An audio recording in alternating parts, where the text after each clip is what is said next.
नमस्कार, मी मोनिका शर्मा आणि आपण पाहत आहात लोकसेतू मराठी न्यूज चॅनल। तर चला पाहूया आजच्या बातम्यांमध्ये काय खास आहे।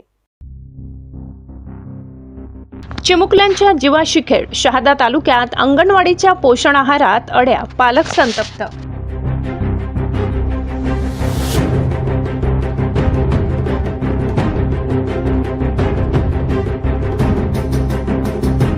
नंदुरबार जिल्ह्यातील अंगणवाड्यांमध्ये चिमुकल्यांच्या आरोग्याशी खेळ सुरू असल्याचा धक्कादायक प्रकार समोर आलाय।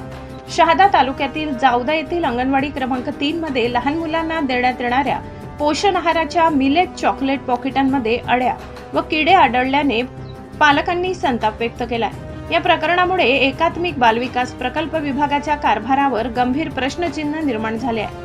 शनिवारी सकाळी अंगणवाडीत नेहमीप्रमाणे बालकांना पोषण आहाराचे वाटप सुरू होते। यावेळी आपल्या मुलाला सोडण्यासाठी आलेल्या एका महिला पालकाने मुलांना दिल्या जाणाऱ्या आहाराच्या पॉकेटाची तपासणी केली, त्यामध्ये अड्या आढळून आल्या। हा प्रकार लक्षात येताच ग्रामस्थांना माहिती देण्यात आली। त्यानंतर जावदा गावाचे सरपंच संजय माडी यांनी ग्रामस्थांसह अंगणवाडीत धाव घेत प्रत्यक्ष पाहणी केली। अनेक पॉकेटांमध्ये अड्या असल्याचे दिसून आले। उपस्थित पालकांनी संताप व्यक्त केला। साठवणुकीच्या त्रुटीही उघड। या घटनेनंतर केवळ ठेकेदाराच्या निष्काळजीपणाचाच नव्हे तर प्रशासनाच्या ढिसाळ नियोजनाचाही मुद्दा पुढे आलाय।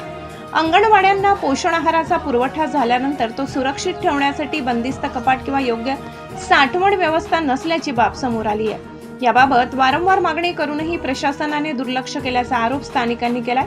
तसेच पोषण आहार किती दिवस आणि कोणत्या पद्धतीने साठवून ठेवायचा याबाबत कर्मचाऱ्यांना स्पष्ट मार्गदर्शन करण्यात आले नसल्याचेही सांगितले जात आहे। अधिकाऱ्यांची अद्याप भेट नाही।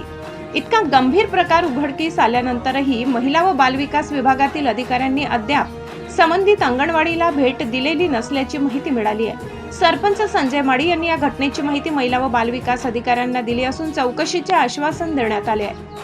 ग्रामस्थांची मागणी, निकृष्ट दर्जाचा पोषण आहार पुरविणाऱ्या ठेकेदारांचा परवाना रद्द करून त्याच्यावर फौजदारी गुन्हा दाखल करावा। तसेच या प्रकरणाकडे दुर्लक्ष करणाऱ्या अधिकारी व कर्मचाऱ्यांवरही कारवाई करावी अशी मागणी ग्रामस्थांनी केली आहे। अंगणवाडीत वाटला जाणारा पोषण आहार मुलांना सुदृढ करण्यासाठी असतो की त्यांना आजारी पाडण्यासाठी? अशा प्रकाराला जबाबदार असलेल्या ठेकेदारासह संबंधित अधिकाऱ्यावरही कठोर कारवाई झाली पाहिजे।